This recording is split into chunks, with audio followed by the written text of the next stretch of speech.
Bisa lebih efisien space lagi nggak? Dan ini yang gue temukan yang paling efisien so far.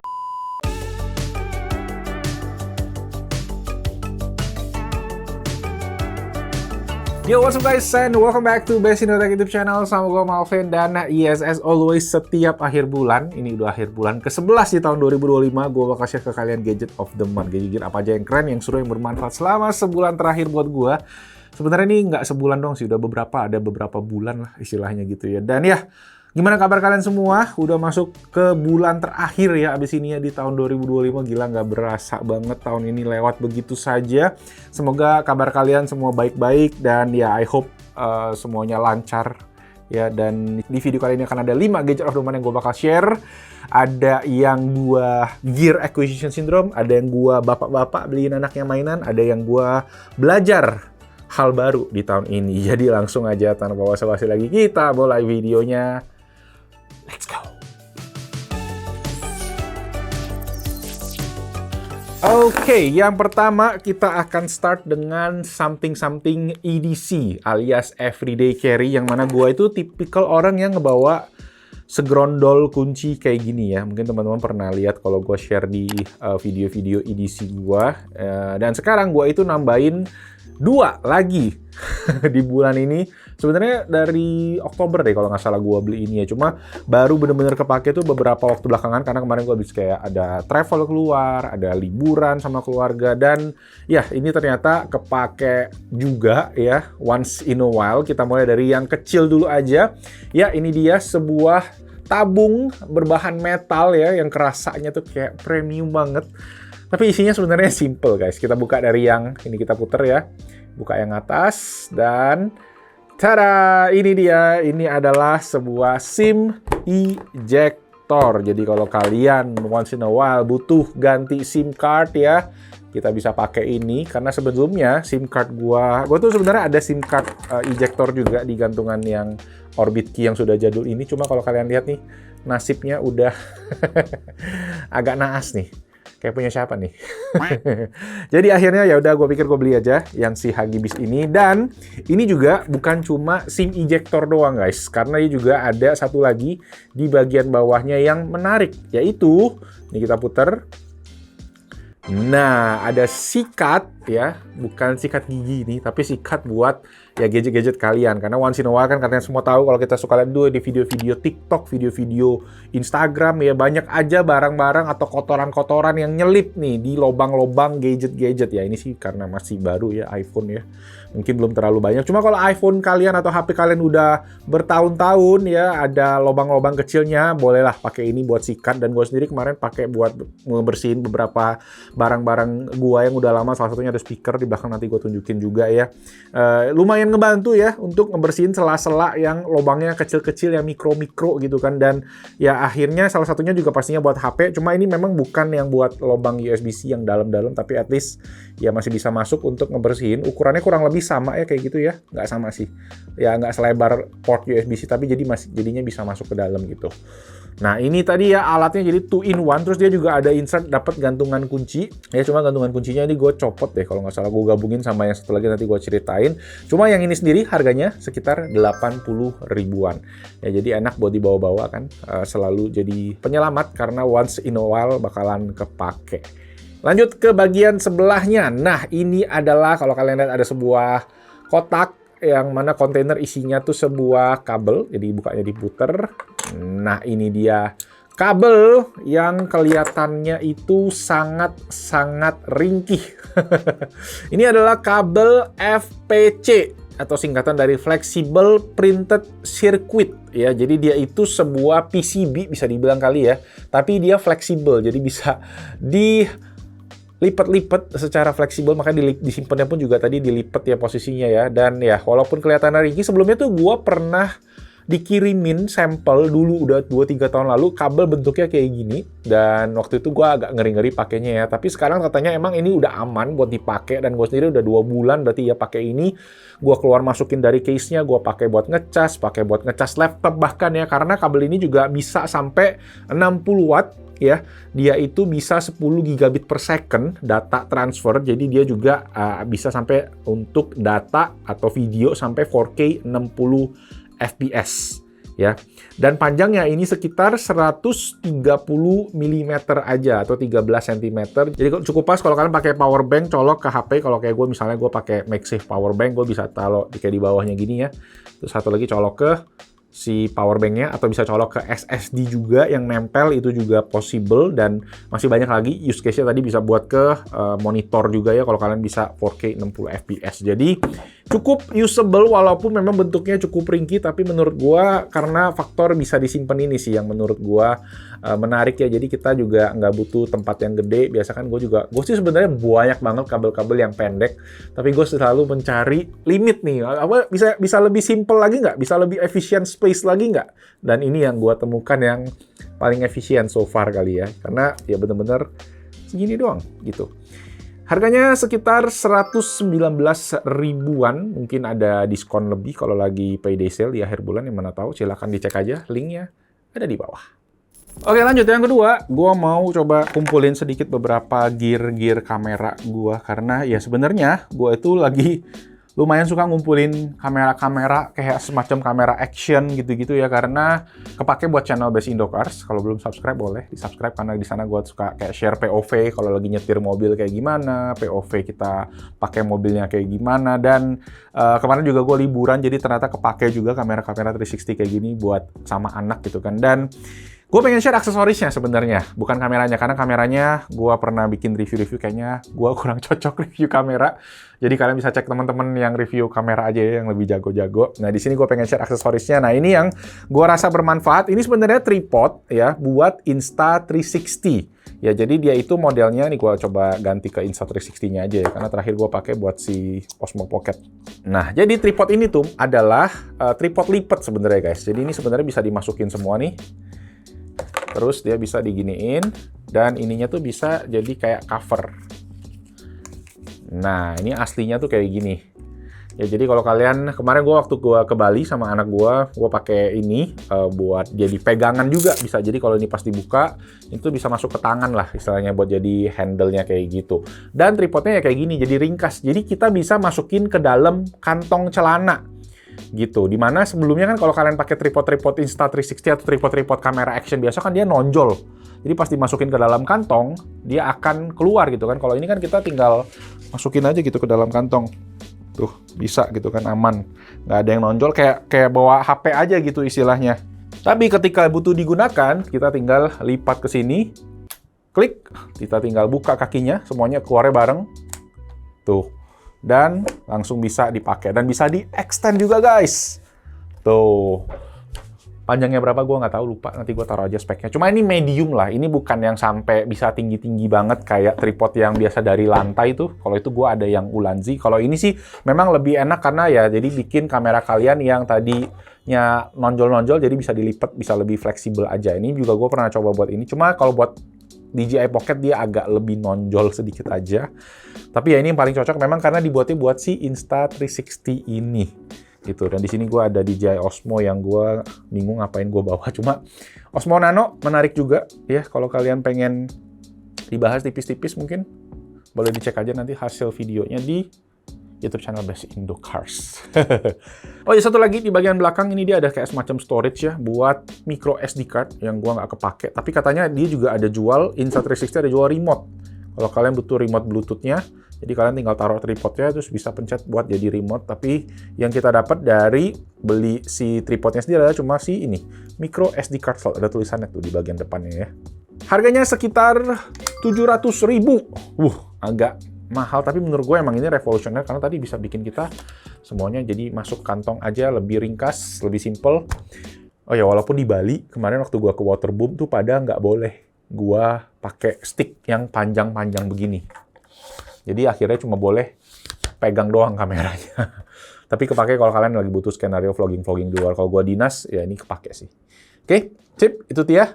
Lanjut ke samping, ke setup kerja gue di rumah.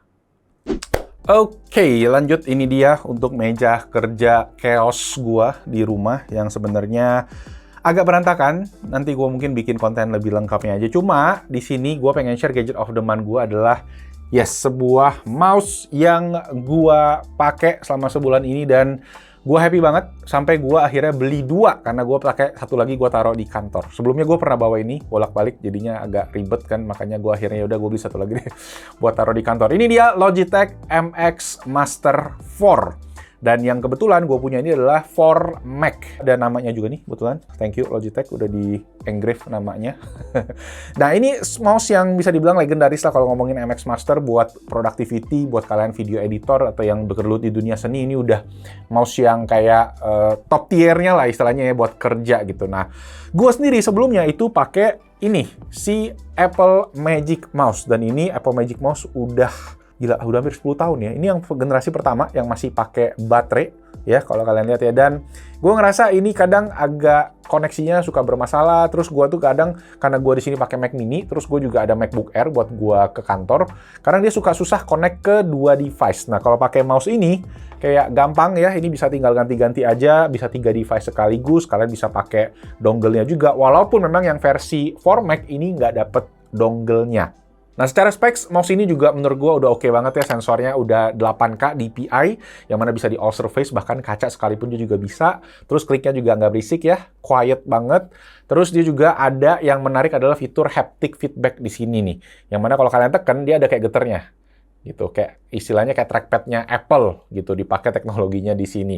Nah, di klik ini gunanya apa? Buat namanya action string, yang mana sebenarnya buat gua yang udah biasa pakai shortcut di Mac, ini sebenarnya agak kurang kepake. Cuma ada beberapa yang bisa kita setting-setting juga, dan yang kepake mungkin yang kayak fitur-fitur AI-nya ya, kayak kita bisa langsung quick access ke ChatGPT, ke Gemini AI, dan yang lain-lain juga. Cuma ujung-ujungnya gue nggak terlalu sering kepake. Gue tuh sebenarnya kepakainya tombol yang ada di atas ini.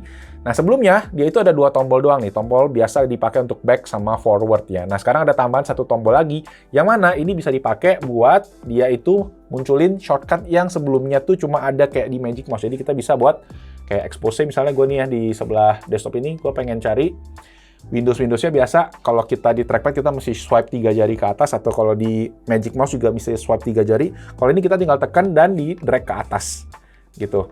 Atau kalau kita mau geser kiri kanan desktop juga sama, kita tinggal tekan, terus geser kiri kanannya aja, gitu. Jadi bisa kita atur shortcut-shortcutnya mirip sama yang ada di Magic Mouse. Makanya gua akhirnya suka banget, dan gua ngerasa ini udah bisa ngegantiin Magic Mouse. Gua udah lama banget pakai Magic Mouse, udah 10 tahunan lebih, makanya gua belum bisa ganti ke mouse lain. Gue sempat coba MX Master yang sebelum-sebelumnya. Kalau buat editing gitu-gitu kerja emang cocok, yang mana akhirnya sekarang dipakai sama tim editor.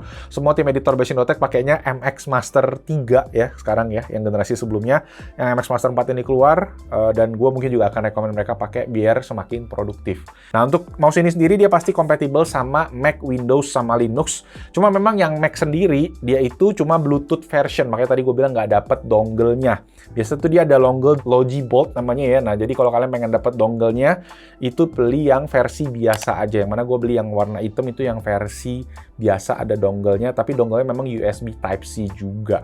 Paling bedanya itu, nggak ada beda yang lain, nggak ada beda fisik, karena biasanya sebelumnya itu kalau nggak salah yang versi 4 Mac, putihnya lebih putih. Kalau ini sekarang yang MX Master 4 itu udah sama semua.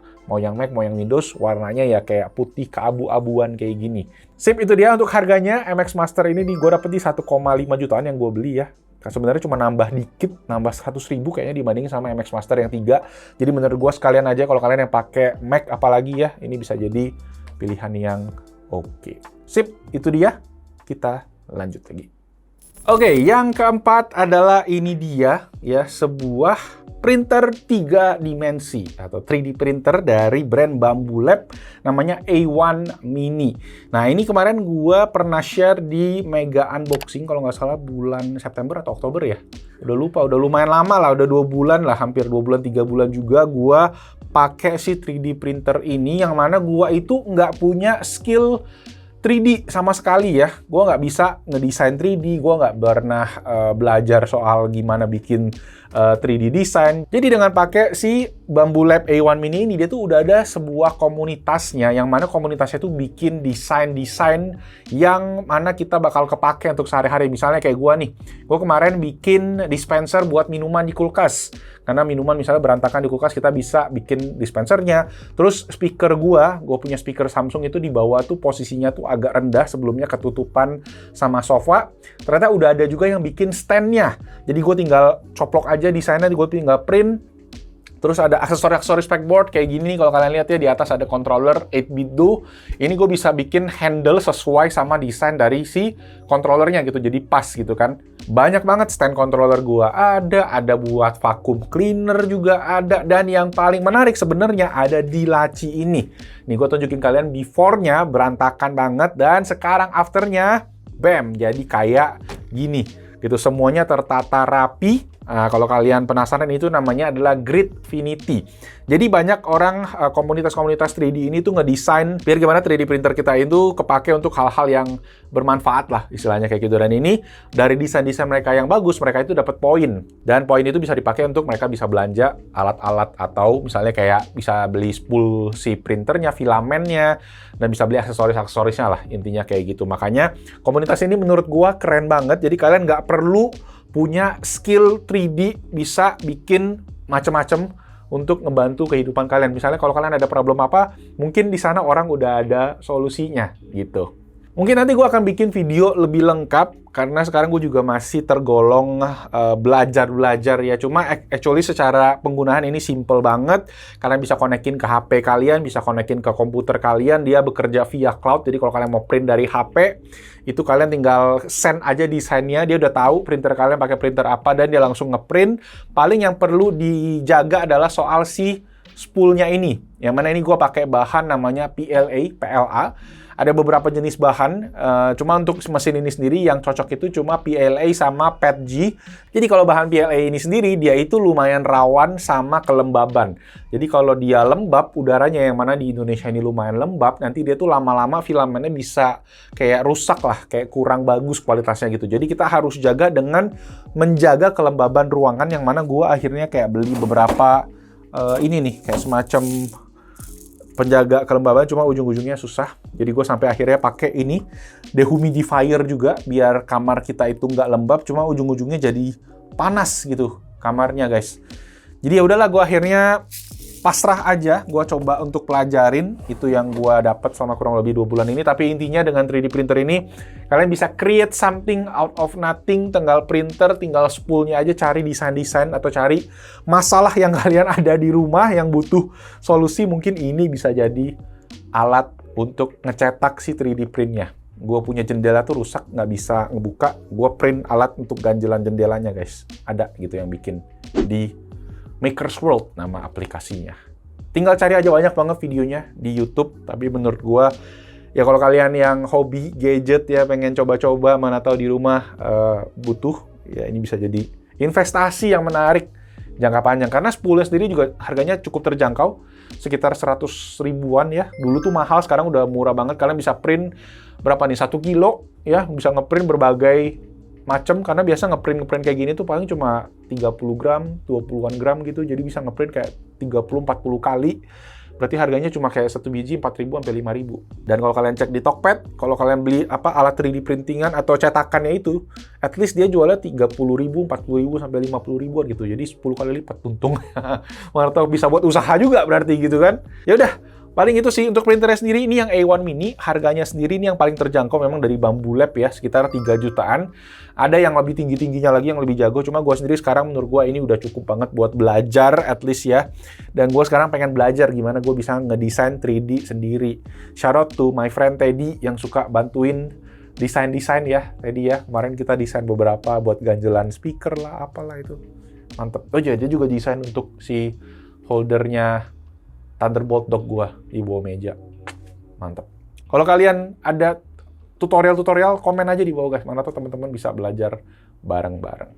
Satu lagi terakhir, ini edisi bapak-bapak punya anak ya. Gue pengen share ke kalian sebuah mainan buat anak yang mungkin kalian juga bisa beliin dan harganya terjangkau dan oke banget. Oke, gadget nomor yang terakhir adalah ini dia, ada bom car-nya Zio. Biasanya kan kalau dulu tuh zaman gua kecil, kalau lihat punya mobil-mobilan kayak gini tuh mobil-mobilan yang mahal gitu ya, bisa juta-jutaan gitu. Kalau ini tuh nggak nyampe setengah juta bahkan gitu. Jadi gua lumayan kaget, jadi gua iseng-iseng beli. Terus emang pas datang gitu kita mesti rakit-rakit dulu tuh. Jadi dia posisinya memang mobilnya kecil, jadi buat anak kecil sampai umur ya 5, 6, 7 masih bisa lah. Cuma orang dewasa nggak bisa ya. Terus kedua adalah mobilnya ini tuh ada remote-nya. Jadi kalian bisa buat kalau mungkin baby, bisa sambil dikontrolin dulu pakai remote. Tapi kalau udah segede Zio, umur 5 mungkin udah bisa nyetir sendiri ya. Mobilnya ngebut nggak? Nggak ngebut ya? Sedang. Zio suka nggak mainnya? Suka ya? Ini bisa maju mundur juga, tapi memang maju mundurnya manual ya. Jadi harus diganti ya, kayak mesti dipencet. Coba Zio pencet. Terus Zio klik gas, baru dia mundur. Coba klik sekali lagi, maju. Oke, jadi ada lagu-lagunya juga. Coba Zio putar lagunya. Lagu-laguan. Terus ada USB juga buat masukin lagu ya. Ini USB-nya nih. Klakson, bisa klakson. Dan ini tuh ada aki kecilnya gitu dia. Udah. Jadi dia bisa dicas ulang juga, chargernya juga kita dapet, akinya kecil, jadi lumayan menarik sih buat anak-anak ya, buat bom car di rumah atau buat outdoor juga harusnya masih bisa. Cuma memang agak ribet, mesti pasang sendiri aja. Harganya nih ya, cuma 300 ribuan. Gue beli ini ya, jadi nggak nyampe 500 ribu, bahkan nggak nyampe sejuta. Tapi memang ada beberapa yang kalau nggak salah modelnya sekarang udah nggak kayak gini lagi. Ini gue beli mungkin udah 3 bulan 4 bulanan ya, dan gue uji coba ya, kualitasnya oke, makanya gue rekomen. Mana tahu ada dari kalian yang pengen hadiahin kan, hadiah akhir tahun buat ponakan atau buat anak-anak ya, ini bisa jadi budget yang oke. So itu dia ya Zio buat gadget of the month bulan November 2025. Thank you semua buat teman-teman yang udah nonton. Thank you Uncle, Auntie. Dan yes, nanti kita konten-konten gadget-gadget lagi di konten berikutnya. Jadi boleh kasih jempol kalau kalian suka. Boleh apa Zio? Subscribe gitu. Subscribe. Itu aja guys. Thank you semua yang udah nonton. Nama gue Malvin dan kita ketemu lagi video selanjutnya. Bye-bye. Bye dulu. Satu, gas. Maju. Lewatin Uncle Nata.